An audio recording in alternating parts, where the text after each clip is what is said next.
Hello everyone. मेरा नाम आनंद शंकर है और मैं आईटी मैनेजर हूँ revenue and land reforms department में। ये इस सीरीज का 5वां वीडियो है। ये सीरीज बेसिकली रेवेन्यू कर्मचारी और जो नए ऑपरेटर आने वाले हैं उनको ध्यान में रखकर बनाया जा रहा है। इस वीडियो में हम लोग देखेंगे कि राजस्व कर्मचारी जो होते हैं उनका राजस्व प्रशासन में क्या रोल होता है, क्या दायित्व होता है। इस संबंध में ये वीडियो है। तो सबसे पहला सबसे पहला या फिर इस तरह से 9 ड्यूटीज इसमें ओवरऑल मतलब ऊपर मेन जो काम है आज के समय में जो किया जाता है कर्मचारी द्वारा वो इसमें एक बार हम बताना चाहें आपको। तो कलेक्शन ऑफ रेंट, जो लगान भू लगान का कलेक्शन होता है वो उनका दायित्व होता है। आज के डेट में ये मैक्सिमम ऑनलाइन होता है, ऑनलाइन पेमेंट होता है, ऑनलाइन ट्रेजरी में जाता है। Maintenance of the registers and records, बहुत सारे रजिस्टर को कर्मचारी को मेंटेन करना होता है और बहुत सारे अभिलेखों को संधारित और मेंटेन करना होता है। रिटर्न्स का सबमिशन करना होता है। उसके बाद म्यूटेशन में सर्किल ऑफिसर के पास जो म्यूटेशन के एप्लीकेशन उनको आज के डेट में ये ऑनलाइन होता है, 100% ऑनलाइन है। लेकिन अभी भी इनका उनका दायित्व ये होता है कि जितने भी मृत जमाबंदी रैयत होते हैं उनका अपडेशन का काम या फिर अगर कोई पता चलता है लैंड ट्रांजेक्शन का उसका एप्लीकेशन म्यूटेशन का सर्किल ऑफिसर को देना, मतलब submit to the circle officer. उसमें इंक्वायरी करना म्यूटेशन के पिटीशन में, और उसका म्यूटेशन का करेक्शन स्लिप जब पास हो जाता है तो उसका करेक्शन स्लिप में संधारण करना, मतलब उसका करेक्शन करना, ये म्यूटेशन में इनका काम होता है। डिफॉल्टर्स जो होते हैं उनका लिस्ट प्रिपेयर करना होता है और सबमिट करना होता है। डिफॉल्टर्स इन बहुत सारे चीज़ों में डिफॉल्टर्स, जैसे कि लगान जो जमा नहीं किया या ये नीलाम पत्रवाद में डिफॉल्टर्स है, ये इस तरह के लिस्ट जो होते हैं। उसके बाद गवर्नमेंट और पब्लिक लैंड पर जो इंक्रोचमेंट होता है उसको उनको रिपोर्ट करना होता है सर्किल ऑफिसर को। एग्रीकल्चर जो सेंसस होता है, जो कृषि से संबंधित जो आंकड़े होते हैं उनको मेंटेन करके रखना होता है।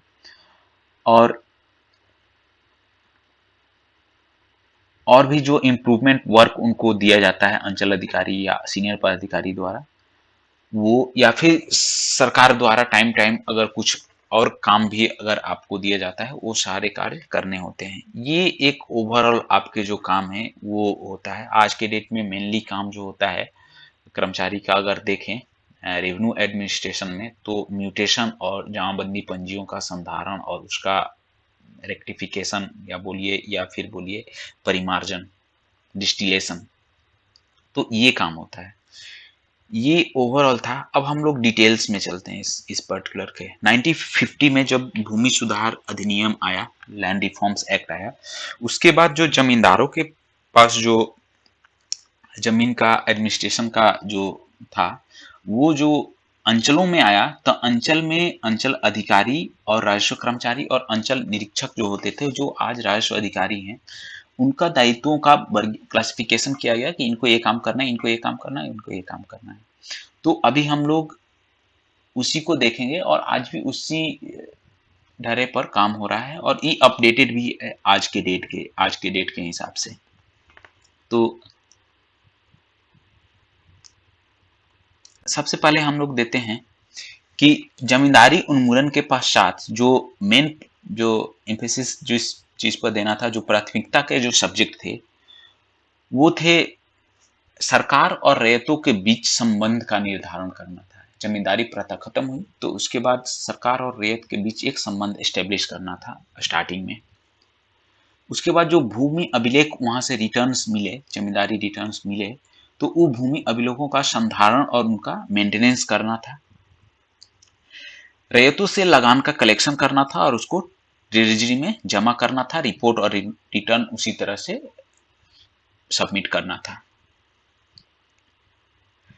उसके बाद भूमि संधारण और लैंड रिफॉर्म्स की एक्टिविटी भी इनको करना था। और जो होता है स्थानीय स्तर की जो निम्नतर राजस्व प्रशासनिक ढांचा का निर्माण भी इनको करना था, क्योंकि सबसे लोएस्ट लेवल पर हमारे अंचल ऑफिस ही होते हैं।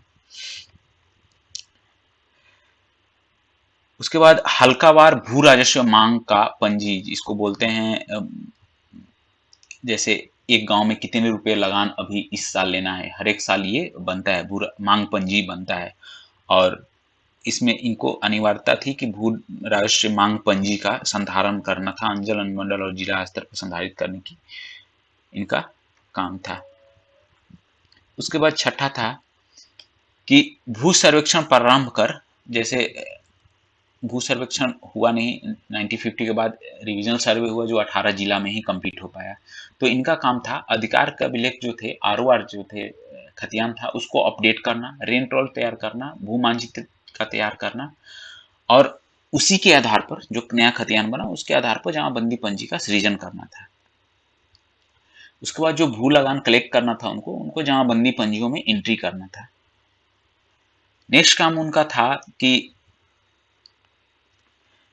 जब भी कोई भी अगर बंटवारा हो, भूमि का अंतरण हो, या फिर कोई बंटवारा हो, या फिर कोई डेथ हो, तो उस आधार पर जमीन का दाखिल खारिज करके और जमाबंदी पंजी में उसको अद्यतन करना, इनका एक ये भी काम था।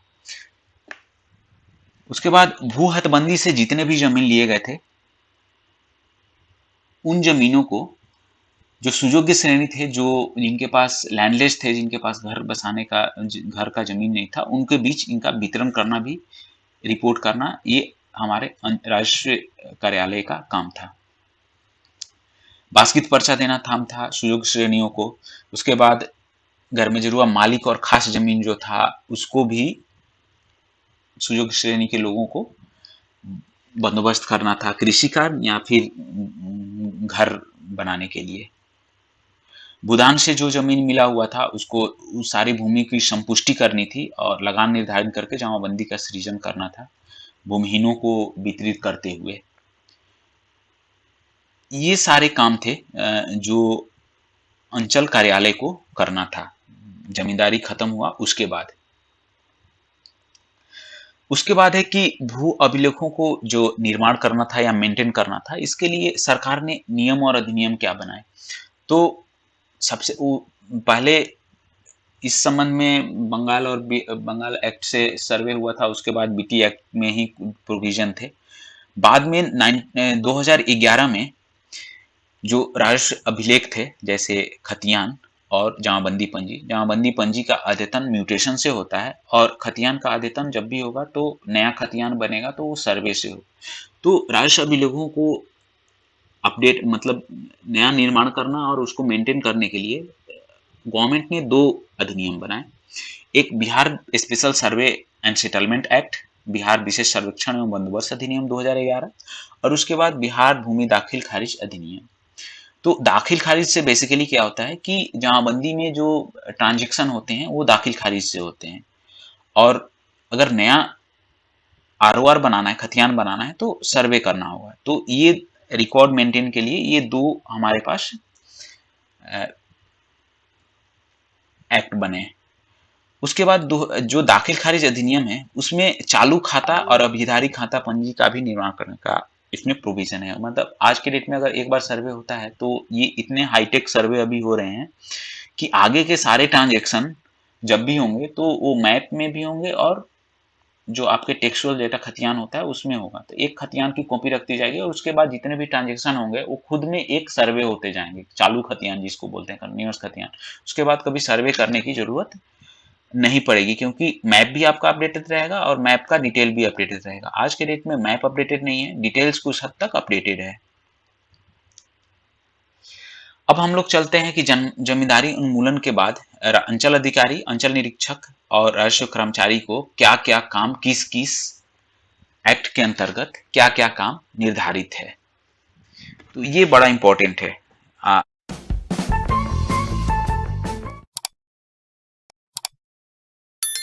इसमें आपको तीनों लोगों को पता चल जाएगा कि इस में हमको क्या करना है, उसको क्या करना है, और अंचल निरीक्षक को क्या करना है। बेसिकली अंचल निरीक्षक का वर्ड आज है नहीं, ये अंचल निरीक्षक का पोस्ट रेवेन्यू ऑफिसर से रिप्लेस कर गया है और अंचल निरीक्षक टाइप का कोई वर्ड है नहीं, कोई पोस्ट भी नहीं है। अंचल अधिकारी में अंचल अधिकारी खास महल अधिकारी होते हैं और इनका जो होता है भू अभिलेखों का संधारण और प्रबंधन, लगान वसूली और लेखा संधारण और रिपोर्ट रिटर्न, इनको ये सारे काम इनके होते हैं। तो ये काम इनका होता है, अंचल अधिकारी का होता है, मतलब कि ये आपको और अंचल निरीक्षक को दोनों को करना है। तो राजस्व कर्मचारी क्या करते हैं कि भू लगान की वसूली करते हैं, हल्का स्तर पर भू अभिलेखों का संधारण करते हैं।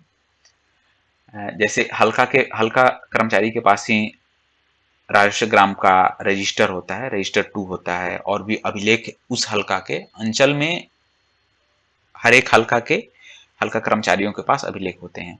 और उसके बाद लगान वसूल करते हैं और रिपोर्ट रिटर्न्स की तैयारी करते हैं और तैयार करके और अंचल निरीक्षक के पास उपस्थापित करते हैं। अंचल निरीक्षक उसको फिर कर्मचारी के जो रिपोर्ट होता है, बेसिकली ये सुपरवाइजरी पोस्ट होता है। रेवेन्यू ऑफिसर का जो पोस्ट था पहले, ये सुपरवाइजरी पोस्ट था। आज तो रेवेन्यू ऑफिसर जो हैं वो उनको म्यूटेशन का भी पावर मिल गया है। तो ये अंचल निरीक्षक का जो पोस्ट था वो सुपरवाइजरी पोस्ट था। जो रेवेन्यू कर्मचारी करते थे उसका उनको बेसिकली रेवेन्यू कर्मचारी को सुपरवाइज करना था और उनके जो रिपोर्ट्स या जो काम होते थे उनका उनको पर्यवेक्षण करना था, मतलब उसको जांच ऊंच करके और फिर उसको अंचल निरीक्षक को अंचल अधिकारी के पास भेजना होता है। दाखिल खारिज के माध्यम से जमाबंदी पंजी में प्रविष्टि, जमाबंदी का सृजन, ये अंचल अधिकारी का काम है। दाखिल खारिज के माध्यम से अंचल अधिकारी, लेकिन अंचल अधिकारी का ये काम है। लेकिन कर्मचारी इसमें क्या करते हैं, कर्मचारी अंचल निरीक्षक को अपना दाखिल खारिज का रिपोर्ट सबमिट करते हैं कि क्या इसमें जमीन, मतलब इस पर्टिकुलर म्यूटेशन को किया जा सकता है, लिटिगेशन फ्री है कि नहीं, ये सब करते हैं। और साथ ही साथ जब म्यूटेशन हो जाता है तो जमाबंदी पंजी, मतलब म्यूटेशन दाखिल खारिज का अंतिम जो आउटपुट होता है वो एक करेक्शन स्लिप होता है। उस करेक्शन स्लिप के आधार पर जमाबंदी पंजी में सुधार का काम भी राजस्व कर्मचारी का ही होता है। और अंचल निरीक्षक का जो राजस्व अधिकारी हैं उनका काम क्या होता है, जो ये रिपोर्ट देते हैं, कर्मचारी दाखिल खारिज से संबंधित रिपोर्ट देते हैं, उसका सत्यापन करते हैं और अंचल अधिकारी के समक्ष वो भेजते हैं। उसके बाद है लैंड रिफॉर्म्स का पॉइंट है कि लैंड रिफॉर्म्स बेसिकली यही कहा जाता है कि हर एक आदमी के पास जमीन हो। ऐसा नहीं कि एक जमींदार के पास ही जमीन हो, बाकी लोगों के पास। तो हमारा स्टेट जो है वो इस तरह का ही स्टेट है। उसके बाद राज्य सरकार की भूमि सुधार की नीतियों के अंतर्गत सूजों की श्रेणी के व्यक्तियों के साथ गैरमजरूरिया भूमि की बंदोबस्ती का प्रस्ताव का अभिलेख बद्ध रूप से संधारण, अनुमंडल पदाधिकारी के पास प्रेषण, स्वीकृति के उपरांत उसका दाखिल खारिज एवं जमाबंदी सृजन, भू लगान रसीद का निर्गमन। तो जो गैरमजरूआ भूमि होता है, आम या मालिक, इसका बंदोबस्ती जो होता है वो अनुमंडल पदाधिकारी के द्वारा होता है। ठीक है। तो बेसिकली अंचल अधिकारी को क्या करना होता है, कोई अगर किसी पर्टिकुलर भूमिहीन को किसी गैरमजरूआ आम जमीन पर बसाना होता है तो उसका अभिलेख तैयार करके और एसडीओ के पास भेजते हैं। और कर्मचारी के इसमें क्या काम होता है कि कर्मचारी उस बंदोबस्ती के प्रस्ताव को बनाते हैं, चेक स्लिप होता है, खसरा प्रपत्र होता है और बहुत सारे प्रश्नावली होते हैं, उसका संधारण करते हैं और अंचल निरीक्षक के समक्ष उपस्थापित करते हैं। अंचल निरीक्षक उसको देखते हैं, जांच ऊंच करते हैं और फिर वही चीज अंचल अधिकारी के पास भेजते हैं। अंचल अधिकारी उसको, उस प्रस्ताव को अभिलेखबद्ध करते हुए, तैयार करते हुए पूरी प्रस्ताव तैयार करके एसडीओ के पास भेजते हैं और वहां से अगर एसडीओ उसको अगर स्वीकृत कर देते हैं तो उसके आधार पर उनका म्यूटेशन करके जमाबंदी पंजी में उनका एंट्री करना होता है, जमाबंदी सृजन करना होता है और लगान रसीद का इशू किया जाता है। ये तीसरा काम हुआ। पहला काम क्या था कि अभिलेखों का संधारण, दूसरा म्यूटेशन दाखिल खारिज का काम था, तीसरा गैरमजरूआ जमीन की बंदोबस्ती का काम था। अब चौथा है, कोई भी अगर भू अभिलेखों का संधारण और भू लगान संबंधी विवादों के निराकरण की कार्रवाई। तो इसमें कर्मचारी को क्या करना है, जो कोई अगर विवाद आता है, भू लगान विवाद से संबंधित कोई अगर मामला आता है, वाद आता है, तो उसका जांच करके बेसिकली सारा कागजात, मौजा का हल्का का कागजात कर्मचारी के पास ही होता है। तो जो कुछ भी अंचल अधिकारी के पास आता है ऑब्वियस है वो कर्मचारी को ही भेजे, कर्मचारी उसका सत्यापन करके राष्ट्र अधिकारी को मतलब अंचल निरीक्षक को भेजा, अंचल निरीक्षक उसका सत्यापित करके फिर से सीओ साहब को भेजेंगे। जोत अधिकारों में भूमि अंतरण, उत्तराधिकार, बंटवारा आदि के कारण परिवर्तन होने पर दाखिल खारिज के आधार पर जमाबंदी प्रविष्टि, मतलब अगर उत्तराधिकार मतलब सक्सेशन, म्यूटेशन, पार्टीशन, या फिर अगर अधिकारों का अंतरण होता है, अगर ट्रांसफर ऑफ राइट होता है, तो उसके आधार पर दाखिल खारिज करना और जमाबंदी पंजी में उसकी प्रविष्टि को अद्यतन करना वो अंचल अधिकारी का काम होता है। तो आप समझ सकते हैं, कर्मचारी उसका पूरा रिपोर्ट जांच करेगा, फिजिकल वेरिफिकेशन करेगा सारा रिपोर्ट की वो म्यूटेशन होने लायक है नहीं। उत्तराधिकार है तो उत्तराधिकार में केवल उसी की हिस्सा पड़ता है या उसके और भी कोई बरिशान है, तो इस तरह का जांच करके अंचल निरीक्षक को देते हैं, अंचल निरीक्षक उसको फिर से सीओ के पास भेजते हैं और वो काम होता है। भू राजस्व से संबंधित पंजियों का संधारण, ये भी आपका एक पॉइंट है ट्रेनिंग का, कि जितने भी पंजियां होती है भू राजस्व से उसका संधारण भी अंचल अधिकारी को करना होता है। तो ऑब्वियस है अंचल अधिकारी के पास हल्का कर्मचारी होते हैं जो रेवेन्यू कर्मचारी होते हैं, उनसे वो कराते हैं और उसका सत्यापन टाइम टू टाइम अंचल निरीक्षक करते हैं। और सरकार द्वारा और भी अगर कोई कार्य दिए जाते हैं तो उनका भी निर्वहन कर्तव्यों का निष्पादन अंचल अधिकारी, अंचल निरीक्षक और सर्किल ऑफिसर द्वारा किया जाता है। उसके बाद 1960 के पश्चात सरकार के भूमि सुधार नीतियों के अंतर्गत निर्धारित उद्देश्यों की प्राप्ति के संबंध में किए जाने वाले कार्यों के विवरण, ये जो जो काम था स्थानीय स्तर की 1950 का जो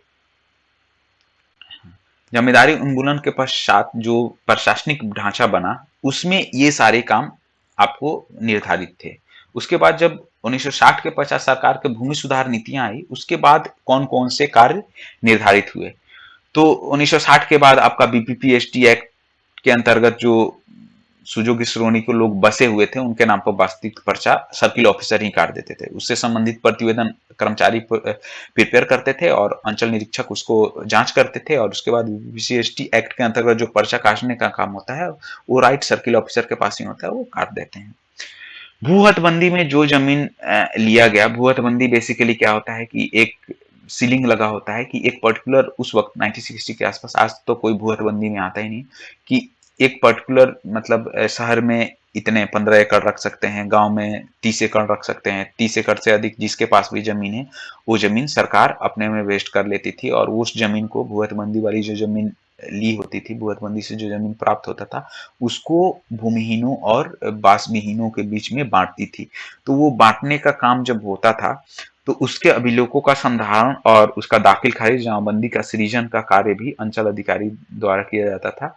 तो बंदोबस्ती का प्रस्ताव जो तैयार करते थे वो बंदोबस्ती का प्रस्ताव कर्मचारी तैयार करते थे, उसको अंचल निरीक्षक को देते थे और जब वो सीओ साहब इशू कर देते थे तो उसका दाखिल खारिज कर्मचारी करते थे, उसका उसी तरह से निरीक्षक चेक करते थे और उसका जमाबंदी पंजी सृजन होता था।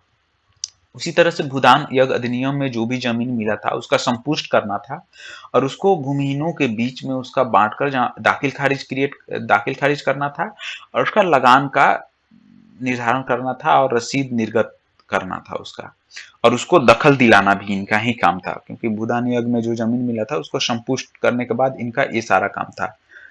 तो संपुष्ट होने वाली भूमि की जांच करना था उनको, कर्मचारी को लगान, बंटवारा एवं दाखिल खारिज प्रस्ताव का प्रतिवेदन तैयार कर अंचल निरीक्षक के पास देते थे, अंचल निरीक्षक उसको वापस करते थे।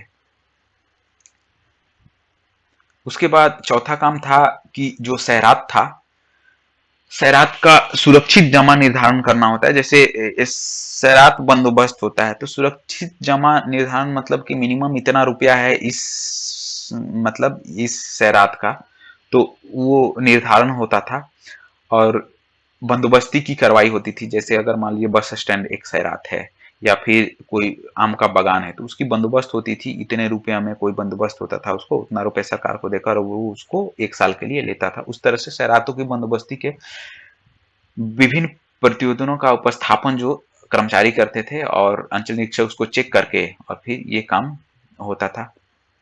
उसके बाद भूमि विवाद निराकरण 2009 के प्रावधान में जो अंतर्गत सक्षम प्राधिकार का आदेश के होने पर आदेश का अनुपालन, ये अभी आज के डेट में जो 2009 में BLDR एक्ट आया, Bihar land dispute resolution act, ये बहुत ही पावरफुल एक्ट है अपने आप में, बहुत ही DCLR को इतना पावरफुल बनाता है कि जब आप पढ़ेंगे तो आपको पता चलेगा। तो 2009 में जो ये अधिनियम आया तो उसमें जो DCLR आदेश पास करते थे, उसके आदेश का अनुपालन की कार्रवाई अनुपालन भी सर्किल ऑफिसर को दिया गया। सर्किल ऑफिसर उसका अनुपालन करते हैं और राजस्व कर्मचारी ऑब्वियस है सर्किल ऑफिसर के पास आया तो वो अपने हैंड से ही कोई काम कराएंगे, तो राजस्व मतलब अंचल अधिकारी का जो हैंड होता है वो राजस्व अधिकारी और कर्मचारी होते हैं, तो इनके द्वारा वो अपने काम को।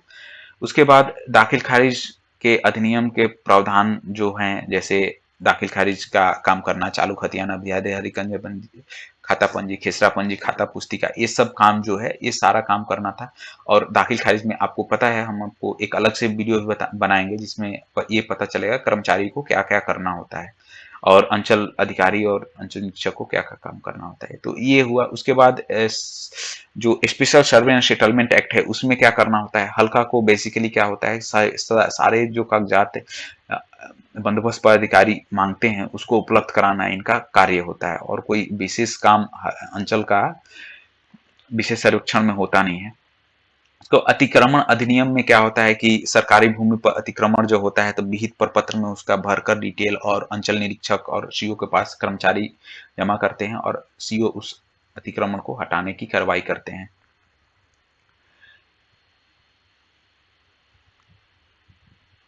उसके बाद दखल देहानी का एक कार्यक्रम स्टार्ट हुआ था। जो भी जितना भी आपको ऊपर में बताया कि गैर मजरूआ जितने भी गरीब लोगों को बसाया जाता था, तो बेसिकली गरीब लोग बसाते थे और उसको जो मजबूत तबका होता है, जो दबंग लोग होते हैं, उसको उस जमीन से बेदखल कर देते हैं। तो सरकार का ये दायित्व, अंचल अधिकारी का ये दायित्व होता है कि उसको टाइम टू टाइम सर्वे करके और उसको मतलब बेदखल होने वाले व्यक्तियों को कर्मचारी रिपोर्ट करता है CO के पास, CO उसको फिर से दखल दिलाते हैं और उस आदमी के पास जो बेदखल किया हुआ रहता है उस पर कार्रवाई भी होती है। उसके बाद भूअर्जन अधिनियम में जो 2013 आया उसमें राजस्व अभिलेखों को अद्यतीकरण करके, जैसे कोई अगर जा रहा है, रोड जा रहा है, तो उसमें ये देखना होता है कि सारे अद्यतन रिपोर्ट भूअर्जन कार्यालय को उपलब्ध कराया जाता है ताकि मुआवजा का भुगतान हो सके, या फिर सही रैयत किसको मुआवजा देना है, या फिर जो अलाइनमेंट फिक्स होता है उसका खाता खेसरा सही से पता चल सके। ये आपको इतने सारे काम 2060 के बाद 10 एक्ट के अंतर्गत काम होता है, और ये इतने काम होते हैं, और उसके बाद 1950 में 7 काम उल्लेखित हैं। तो आप लोगों को पता चल गया होगा कि राजस्व कर्मचारी को किस एक्ट के अंतर्गत क्या क्या काम करना होता है। और ये स्क्रीन हम बहुत ही धीरे धीरे चला रहे थे तो आपको पता भी चल गया होगा कि क्या पढ़ भी सकते हैं आप इसको। तो मेरा आपसे आग्रह है कि जब आप इस वीडियो को देखिए तो आपको ये कमेंट करके हमको जरूर बताइए कि अगला किस टॉपिक पर हम वीडियो बनाएं, या किस टॉपिक पर आप वीडियो चाहते हैं। अगर मान लीजिए उस टॉपिक की जानकारी मेरे को नहीं होगी तो मैं अपने सीनियर्स को बोलूंगा वो वीडियो बना के आपके पास मैं आपको सर्कुलेट करूंगा। तो ये जो आपका रेवेन्यू कर्मचारी का जो कैलेंडर था, ट्रेनिंग कैलेंडर, जो ये ट्रेनिंग कैलेंडर आप लोगों को मिला हुआ है, इसमें बेसिकली ये सारा चीज़ दिया हुआ है। राजस्व प्रशासन का स्वरूप क्या होता है ये हम आपको बता चुके हैं। उसके बाद प्रशासन का राजस्व कर्मचारी का पद सृजन किस तरह से, ये तो आपको अपना जब पढ़े होंगे तभी। राजस्व प्रशासन का संक्षिप्त इतिहास हम आपको बता चुके हैं, ये आपको बताना है। शब्दावली हम बता दिए हैं आपको, और ये आपको हम बता दिए, अभी जो बताए ये है। उसके बाद गैर मजरूआ आम मालिक की परिभाषा हम बता दिए हैं, इसका डिटेल में एक अलग से वीडियो बना के डालेंगे। उसके बाद म्यूटेशन वगैरह मैं नेक्स्ट वीडियो में पढ़ाता हूँ। अभी आपको लैंड रिफॉर्म्स एक्ट जो 1950 है, इसका वीडियो मैं कल एक किसी सीनियर पदाधिकारी से बनवाकर और आप लोगों को शेयर करता हूँ। मैं कोशिश करूंगा कि इस जो ये ट्रेनिंग शेड्यूल है इसके सारे पॉइंट्स को मैं कवर करूं। विशेष सर्वेक्षण का जो अधिनियम है, वो अधिनियम मैं नहीं बताया हूँ, लेकिन ये सारे इसमें जो कार्य होते हैं वो मैं आपको बता चुका हूँ। तो इस वीडियो में इतना ही। नेक्स्ट वीडियो में हम लोग नेक्स्ट वीडियो में हम लोग देखेंगे